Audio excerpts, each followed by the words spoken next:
we're not saying don't spend any money, but, just do both. One of the biggest misconceptions out there is that, wealth is all about having cash.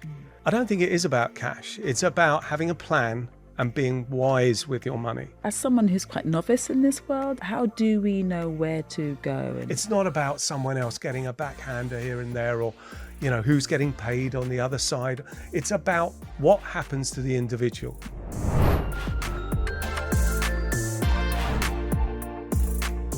Welcome to this special episode of The Real Sideline Expert, brought to you by the No1Fan.club, which is our platform for supporting parents and carers as they're navigating the complexities of youth football.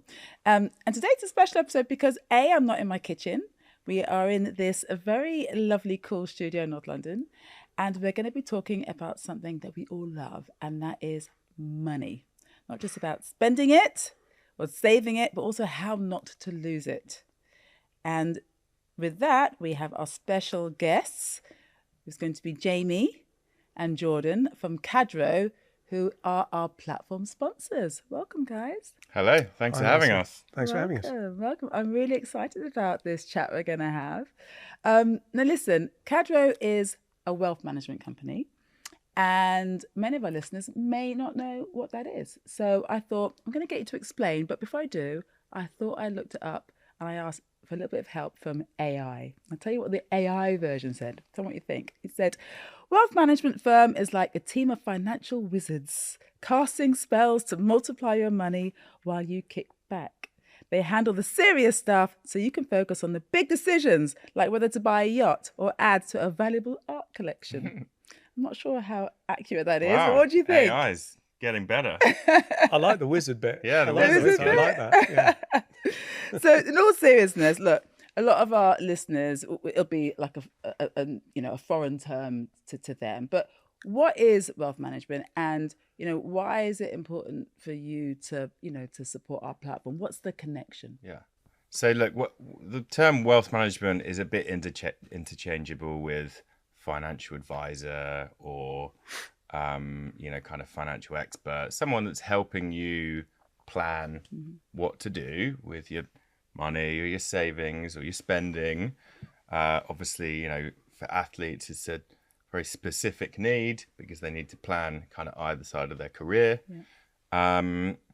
And yeah, look, why we think you're doing such a wonderful job at No1Fan.club is because essentially you're educating and inspiring parents so that they can help their children succeed in their kind of chosen career path of being an athlete. Yep. And we feel the same way. We want to kind of educate, inspire and help people to really understand what to do with their money. Yeah. Because I think this isn't really taught in schools, and where else do you learn what to do with your life savings or your pensions or anything else? Yep. Thank you, Jordan. And we're really pleased that you are sponsoring us. And I thought rather than have a little jingle at the front and at the end of our podcast, we'll bring you in here and let's get to the nitty-gritties of it. But Jamie, if I could ask you, when you think about when you were young, what was where did your understanding of money come from? What was the first thing you saved for? Well, mine was kind of born from quite a unfortunate story, really. My father was a very successful businessman and timber importer into this country, and we had a very privileged lifestyle. I was at one of the country's best public schools. We lived in a beautiful house, etc., etc. All the trappings. So I never wanted for anything. And many years ago, the business was based in Central America. There was a coup, a civil war, and that ultimately led to my father losing the business completely. So we're talking, in the region of, and this is 80s, about $58 million gone overnight, which had a knock-on effect for us. So we lost the houses. I was taken out of school. The lifestyle completely changed dramatically. And that had a real impact on me because it affected everything. But the one thing that did come out of that was that was my first lesson in how to budget, how to change your whole lifestyle, learning the value of money and learning the value of planning. There was no plan. There's no diversification. Everything he put was into one business, one roll of the dice. And, with retrospect, looking back, it was the wrong thing to do, but he was throwing that dice, banking on that business becoming worth multi-millions. And he didn't plan for the future. He didn't plan for the unexpected, if you like. So really, it was quite a sad story. He actually ultimately passed away not long after. So I was left to fend for myself. My mother wasn't around. She passed away many years ago. And I actually had to learn to budget, to make my own way, if you like. So through that process, I began to learn how to really sort of put money where it needed to be in terms of providing a future for myself. The biggest reward out of that really was just how to be smart with money very early on. And I did manage to get quite a lucrative career in the city where I worked for 30 years and planned for such, some maybe consequences, not as dramatic as that, but just have a second plan, basically, how to build something for the future. And that stood me in good stead, really. So I mean, that's a really sad story about your life, but I can see how it's completely changed your attitude to sort of money. So when you think about some of the smart decisions that you've made, you've had that early now education about saving your money. What has that led you to? What's probably the best investment that you've made as a result of that? So look, education. Being smart with money led to some incredible experiences and has been part of my journey. I think probably in terms of rewards, we myself and a few friends, we actually bought a hotel a few years ago in Ibiza, which became quite a nice investment for us. And we actually, funny enough, now we're talking about football, we actually sold that to Leo Messi in 2018. So, nice. But that to be able to budget and be careful with investments for many years actually gave me, put me in a position to be able to do that. So I think in terms of rewards, that was probably the biggest one that really springs to mind. Sure. Nice story, that. I love it. So Jordan, what are the biggest misconceptions that we have about money, do you think?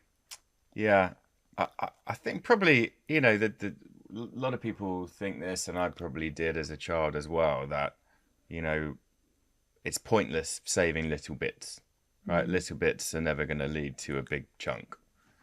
What's the point in me saving £10 a month, £20 a month? Because it's not going to be a life-changing sum of money, and I can wait until later. I think that's wrong. So, starting earlier is really important. And the reason why is basically because if you invest money over, a long period of time, it has kind of this double effect.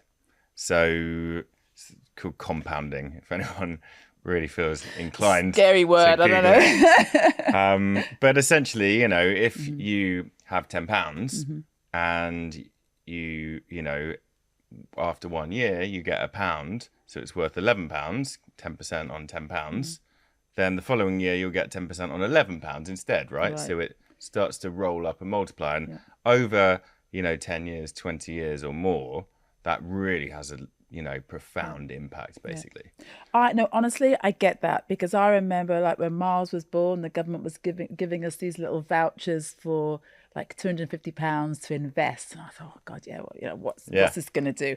And I remember putting it away, and literally a little bit every month that he gets now when he's 18, which is just around the corner. So I think I'll be tapping him for a loan when that time comes. So I want to sort of touch on some of these money myths, because that there's, I don't know, sometimes in society we think about these get rich quick schemes. Let's do, we need money now. We're in this spend culture, especially our young generation. It's all in their face on social media, what they can buy and all that sort of stuff. But so sort of talk more about those myths about getting rich. Does that exist? Getting rich quick? No, I think unless you win the lottery, maybe, but there's not much chance of that in terms of odds. I mean, getting rich, as we're describing it, is not an overnight thing, and certainly doing that through investing is not meant to be an overnight thing. This kind of slow and steady and safe over a long time is really how kind of people get wealthier. Yeah. And investing that sensibly, not taking any silly risks, and the get rich quick schemes. We've heard of all sorts of horror stories of people losing money and in order to try and rush that. Yeah. And that's the worst way to get rich, right? Lose all your money. Look, I had first-hand experience with a good friend of mine who was ill-advised by a very close friend / mentor. He put significant amount of money into a property scheme that was a get-rich-quick project. Zero downside, guaranteed returns. This is going to be the big one. And he did it. A year later, the scheme folded and there was a fallout between the friends, in inverted commas, and he lost everything with no kind of paper trail, no comeback to actually say that he had any kind of recourse to getting those funds back. So for me, very personal story. I saw it happening before my eyes. And that's really sort of in the back of my mind whenever I hear about these new ad hoc investment projects where they guarantee returns. There's no guarantees. There's no guarantees. Absolutely.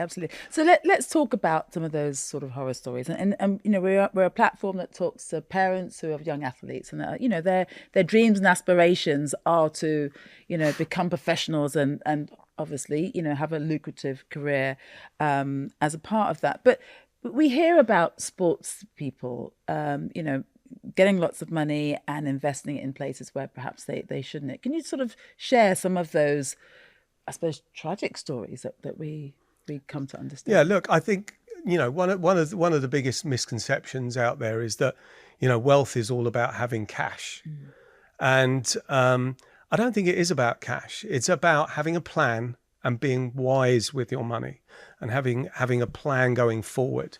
So, especially in a career which is sport related, things can happen. Things can cut your career short. Your revenue stream can be cut short. So to have a plan, a continuity plan, is essential. So look, that could range anything from career-ending injuries to off-field controversies where you're out of favour with your club, your family even, et cetera, et cetera.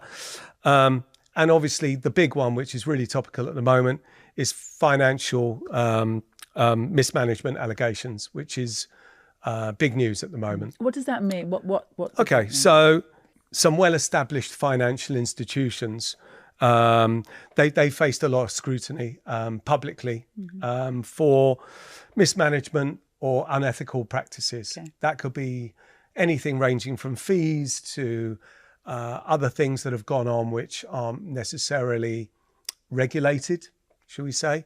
What really is the essence of all of this? We're all working for the interests of the individual.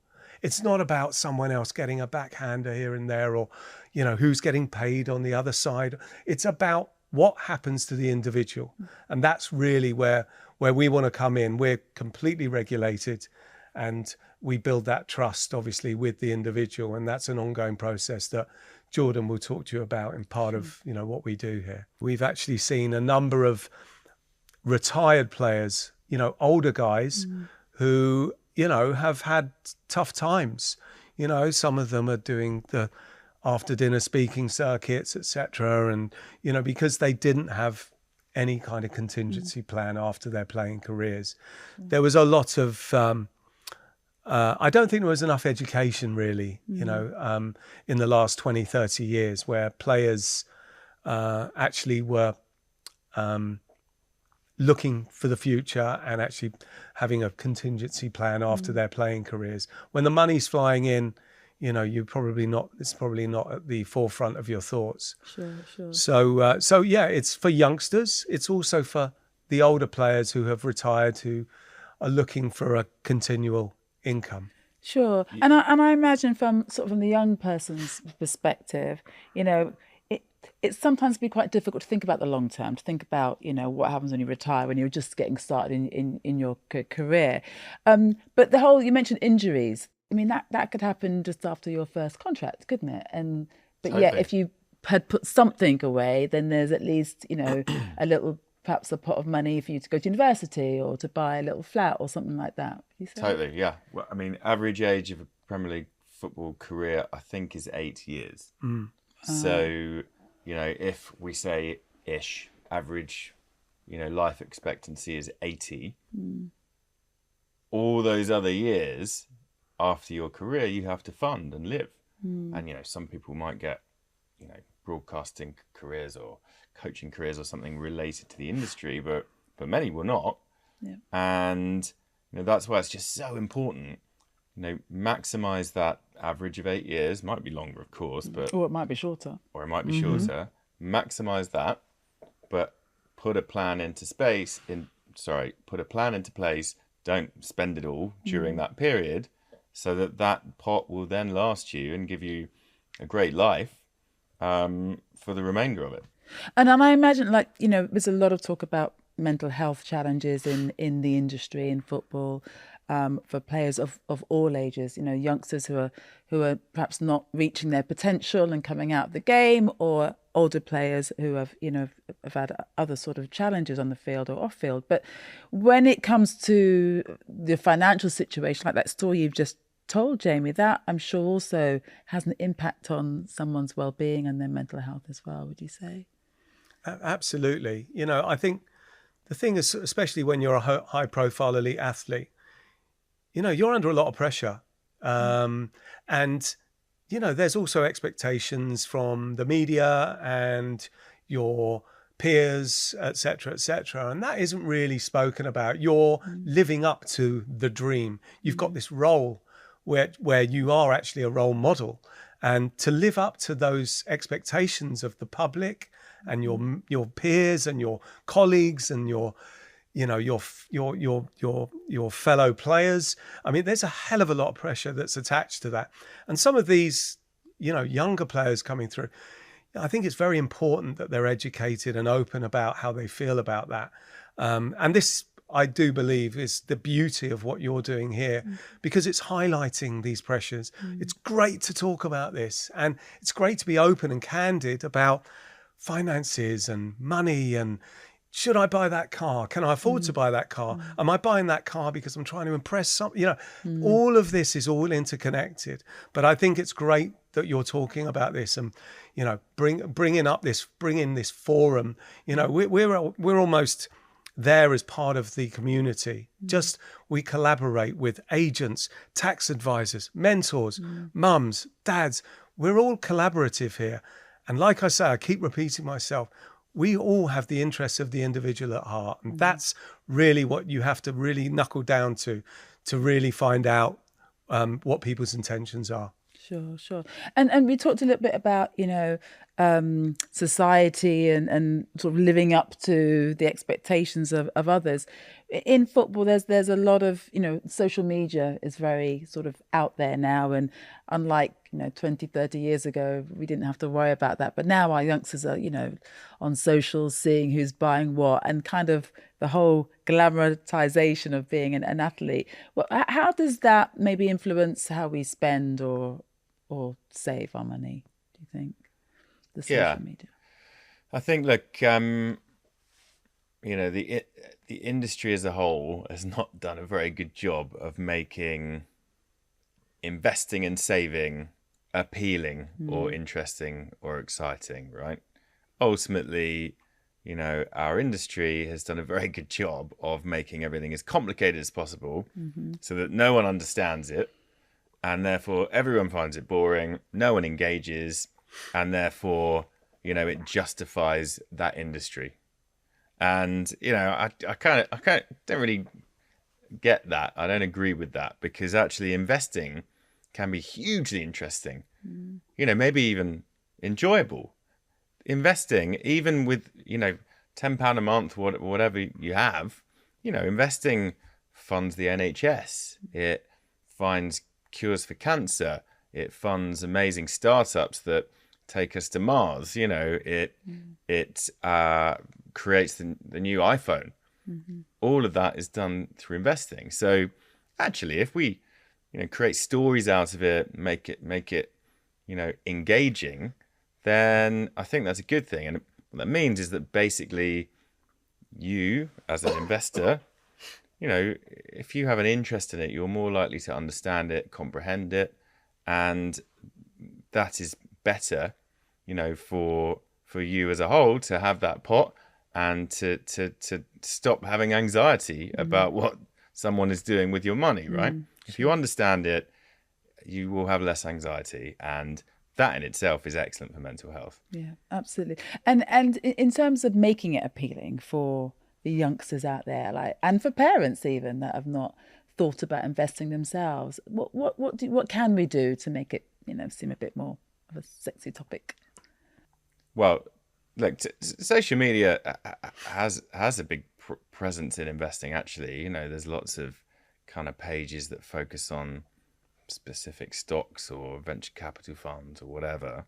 That doesn't sound very sexy. No, I think maybe it's sexy if you have a pot that grows and in 10 years time, 20 years time, you can look after your family. Maybe because you've saved well, you can afford a Ferrari then, There's been examples as well of, players who have had success, but also had the right advice and invested wisely and ended up building communities, from where they're from, or, helping their families or buying houses for their families. And, that's an amazing story, because I think social media and football can often glamorize a life of excess.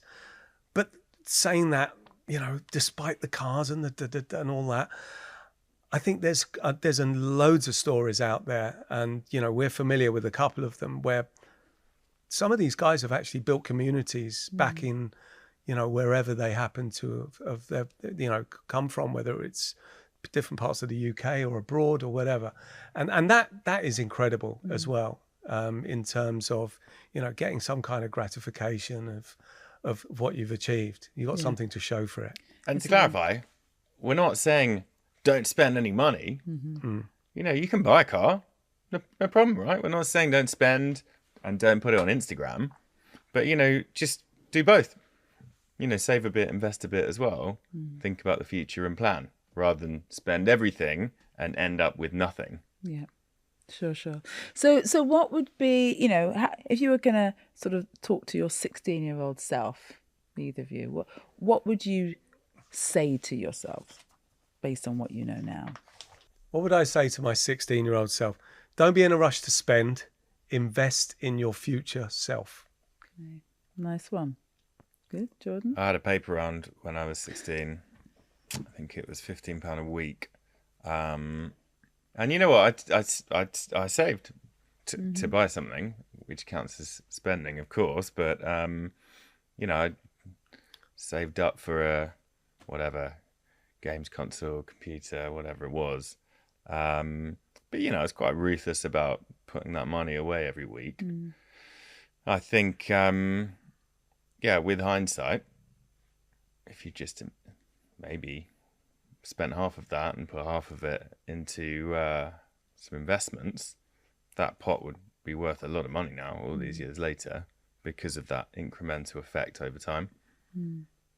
And what do you think around a good age to start? Because we talk about being a 16-year-old self, but recently I've been looking at some adverts at high street banks, and it made reference to being age 7 is like where we start to think about money. Is that realistic to be 7? And actually, when I think about that, I think I started putting money in a little piggy bank around about then. But yeah, Totally. I used to put money in a piggy bank, right? But they have, I think there's more modern versions of that now, right? With a card and an app and whatever. I think it's more about, getting into habits. Just putting a little bit away, kind of, parents encouraging their children to do that as early as possible, just kind of teaches that habit. And once it's there, it's hard to break, which is a good thing. Sure. And as a parent, maybe who hasn't had access to education around savings and investment, how can they start? What's the basis for getting started on that so they can support their kids going forward? I think it's never too late to learn. I think, some parents may feel, I don't know, I don't really understand. I've never been to. That doesn't matter. There's no age limit on this. And I think there's lots of resources available now, independent resources online, to give you a steer in the right direction. And also, no pun intended, this is about the long game. So the amounts if it's modest amounts being saved at this stage, I don't think that really matters. It's about getting into a different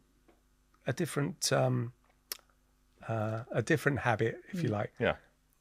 So, we've talked a lot about the word saving and investment, but actually, what is the difference between the two? They're not the same thing. Yeah. Okay. So, saving is essentially when you put aside money in your bank account or a separate bank account and you keep cash there. Investing is when you invest that cash into something, whether it be, I'm sure you've all heard about stocks and shares or whatever it is. So saving is great and a great start. However,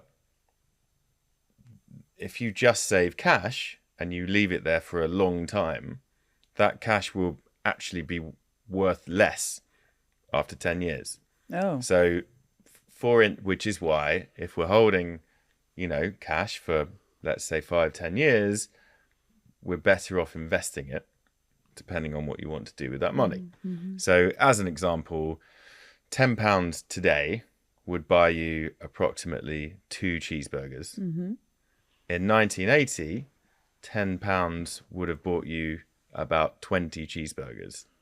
Now, I'm not promoting that young athletes start eating cheeseburgers, but, that shows you that if you had that £10 in your bank account since 1980, the power of that money, the value of that £10 has massively diminished, right? Wow. Whereas if you'd invested that £10 in 1980, then today it would be worth, the equivalent, 20 cheeseburgers worth or more. Right. I get it. And then when we talk about investing, the sort of company that you are or other companies that help you invest, they're basically taking your money and putting it in different companies or different ways that will make it grow, companies that are on the up or that are doing something special, that's how the money grows. Is something like that? So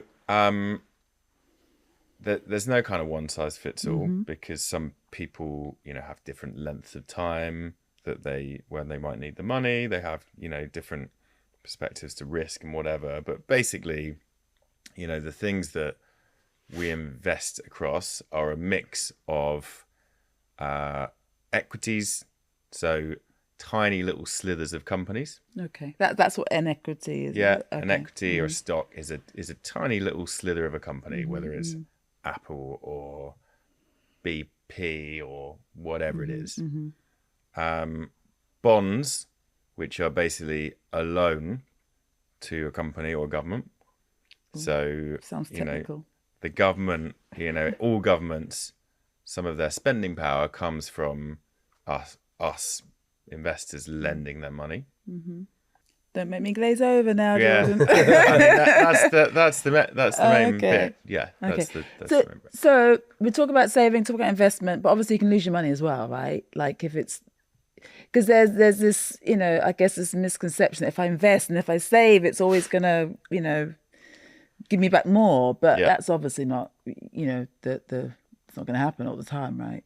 Yeah, there's no guaranteed thing, which is why you're better off going to kind of professional advisor rather than gambling money on single companies yourself. So if you go to a financial advisor, they will, monitor this daily, and they will spread your investments across hundreds or thousands of companies and governments, which, massively reduces the chance that you're going to lose all your money. But if it was so kind of easy to do, wouldn't everyone be doing it and everybody kind of be making money? Like, why isn't the whole world investing knowing that they're going to, save for their financial future? Why isn't everybody doing it? Well, arguably most people are, because they have pensions. Okay. They might not know too much about what's going on, but they're probably with a financial advisor or asset manager of some variety that are investing their money. I think, over the last decade, the kind of minimum amount required to invest has massively come down. Okay.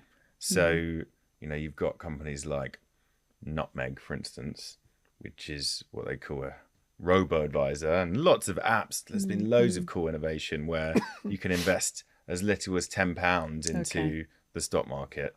And, I think we've seen some really good innovation there. So it makes it easier for people to access, basically. Makes it much easier. Yeah, you can do it on your phone. And much safer as well if you go with a proper company. Do the research. Yeah. Okay, great. So if you had, if a young person had like 50 quid to invest in some way, what could they do with it? Have you got any suggestions, or maybe a story of something that, I don't know, you've done or advised in the past? Yeah, so just want to stress again this kind of difference between saving money, cash, and investing. So, for instance, my parents, they scrimped and saved when I was a little baby. They put a little bit of money away every month for me that they could give me some cash. It wasn't a big amount, but they worked really hard towards that, and they gave me some cash when I was 21.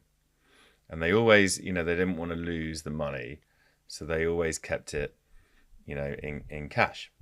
And, that built up over kind of 21 years. And, it was fantastic when they gave it to me and said, this is for a first house or a wedding or whatever you want to do with it.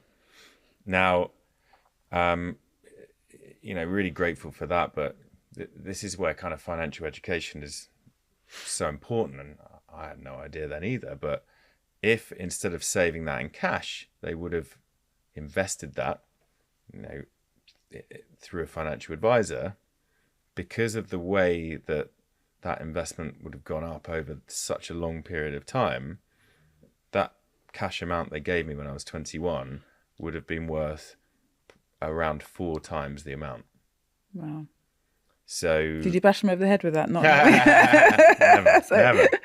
That was wonderful, right? Yeah. But it's just I think that education on this front in the country globally is improving, but still not enough, right? No, I mean, that's really interesting how you described earlier the difference between saving and investment, because I think we sometimes just roll it into one and think it's the same thing. So that's really helpful. Marcia, we've been friends for a while, so I wanted to ask you, how have you found the process and the journey across investment and finance, and how have you found that on your journey? Well, I feel like I've had a little bit of an advantage because I used to work in finance. So, I remember seeing the market data screens sort of going up and down. But in terms of my personal journey, I think I said earlier about, having that voucher from the government and thinking, well, 250 quid, either you had to lose it or you had to do something with it, right? So I thought, well, why not invest it? So seeing how that has, grown, not putting it away and sort of forgetting about it was probably the best thing. It just came out of the account, 10 quid every month or whatever it was. And now seeing 17 years later, 18 years, and 10, 18, that grow, it aligns exactly with what you said today, right? Which is good. In terms of, my education for him, myself and his dad, we've made sure that he's aware of, the financial sector. He's spoken to financial advisors so that he understands about investing, right? He has some knowledge about it. He's doing business studies as well, at A level. So he's getting some insight into money and businesses and how they run and that sort of thing. So yeah, there's a little bit of education there, and we're doing little by little baby steps. He's been sort of wanting to learn more about that himself, though. This isn't you pushing him in a certain direction. Like we touched on social media and the pressures, etc. But I think it's a testament to him, and it's a fantastic story that he wants to actually learn and be educated himself about finance and investment. Yeah, absolutely. And like very recently he bought a car, right? He just started driving. He needed to get himself to the training ground, but that was a discussion about how much the car costs. Is it worth it? These are different ways that you can pay for the car, and and not to go to excess, and insurance and all those things come into play around managing that money, and what the car's going to be worth a bit later on down the line. And it's been a good first education into money. So yeah, definitely worth us speaking about it in our family setup and home. So how have you managed to nudge him towards not spending all the money on fancy clothes, cars, bags, watches? Yeah. Well, first of all, he doesn't have lots of money to spend. Let's just get that right. But what he does have, obviously he's working very hard, so you want him to, enjoy that. But I'm a bit stingy, so I live a very simple life. So I am helping him to be cautious about overspending and not buying things that you just don't need. But that's more of a, I suppose, it's around how we feel about commodities lessons. And absolutely life lessons and not being wasteful. So I think those things he's grown up with. Therefore, it's not natural for him to want the bags and the jewelry and he's still wearing my dad's watch that it was handed down to him as his main watch, right? So so that's I'm hoping on that. I'm hoping that stays that way. Yeah. But life does change. But I think he's very level-headed and quite easy breezy about spending. Absolutely. But I do crack that whip if I see anything that unnecessary pop in the post. Like, where's that from? Do you need that? Yeah. Do you think we talk enough about money? Because money is quite a taboo subject, isn't it? And especially in families. Like I was always taught, like you don't ask people how much they're earning, and my dad would talk about pensions being the ultimate, the holy grail of securing your financial future. But what do you think about that? Yeah, we don't talk about money enough at all, really, especially in Britain, when actually it's so important to our financial well-being is actually critical to our whole well-being. It helps us live in a house. It helps us own a car. It helps us retire. So I agree. I think that's slowly starting to change. But as a parent, I think you're you've got a nice opportunity to bring that up with your children early, and just start opening that discussion topic. I was always pretty blatant about talking about money. But I think, having experienced, something pretty dramatic very early on in my life, I didn't see it personally as taboo, and I had to seek advice from close friends and family because, I certainly wasn't equipped to deal with that situation on my own. I think my advice now would be for anyone who has any concerns about talking about it, is to go to your trusted, closest network of friends and family, because I think once there are a lot of, like I mentioned it earlier, a lot of unscrupulous people who may, once you are in a position where they see an opportunity, maybe suddenly become your best friend or try and become in your close community or network. So I think it's very important to rely on trusted friends and family and talk openly and candidly about money. Sure, to get a healthy relationship with it. Really. Absolutely. Wonderful. So we're going to sort of wrap up shortly, and I just wanted to talk about the support that you give at Cadro to athletes, because you obviously support a lot of athletes with their financial future. What's different about what you do? Because I know wealth management can be quite a traditional kind of stuffy environment, but you kind of modernize it a bit, don't you? Yeah, look, we set up Cadro for exactly that reason. You know, it's a bit stuffy and old-fashioned and not very relatable and not very transparent in general, right? There's lots of good firms out there, by the way. It's not just us, but, you know, we founded Cadro to try and be really different and really modern.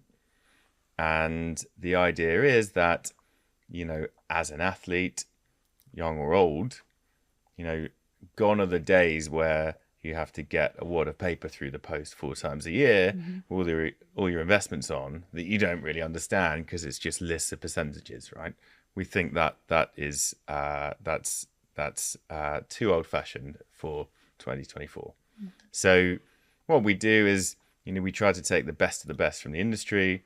So we look after money really sensibly and invest it really sensibly and safely. But we also have an amazing amount of transparency in that, you know, we have a beautiful app where you can see at any point, whether you're on the team bus, whether you're traveling, whether you're at home, at any time, exactly what's going on.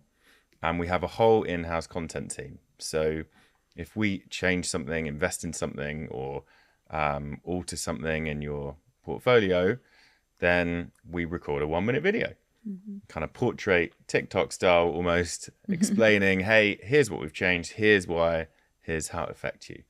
And, you know, you can also, so the idea is we don't use jargon or acronyms. The idea is that you understand what's going on. And we think that if you're more engaged and you understand, then, you know, you'll make better financial decisions. Yeah. And we have an ability where you can, you know, view all your assets on our app so that you can see, you know, the other things that you own, whether it's cars or houses or art collections or trainers. Trainer collections, yay. So we combine the digital experience and the app and the content team with the traditional kind of white glove service. So there's always someone, if you want to sit down and have advice or you want to call us, we're always there for you, willing, ready to educate and guide and advice. Sure. No, that's great to know. But so you're the guys you come to when we've got lots of money. Yeah. But in terms of day-to-day investing and, you know, in terms of our partnership, it's really just about education and keeping it in mind about the future security. Would that be right? Education, huge part of the business. Yeah. Education and inspiration. You know, a lot of these, you know, I'm a massive Arsenal fan. You know, we met through Les Rowe, who is obviously Emil Smith Rowe's dad, and you know, we've spoken many times about, you know, how we can educate and inspire, you know, players coming through. So, you know, it's not about necessarily having bundles of cash to invest. We're trying to change the trajectory of how people perceive finance, investment, and money. Very important. We want to be a core part of this community. So what I would say is that if you want some help, you want to ask some questions, get in touch with us. Amazing.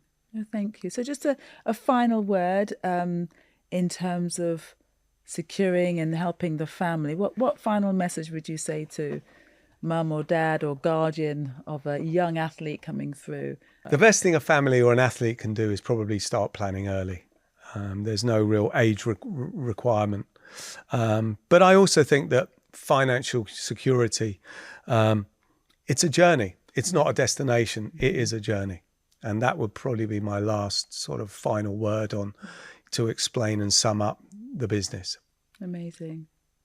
Well, Jamie, Jordan, thank you so much. It's been very enlightening talking about money. I feel like we're in good hands at No1Fan Club. So thank you as always for your support. And it's great to have you on today.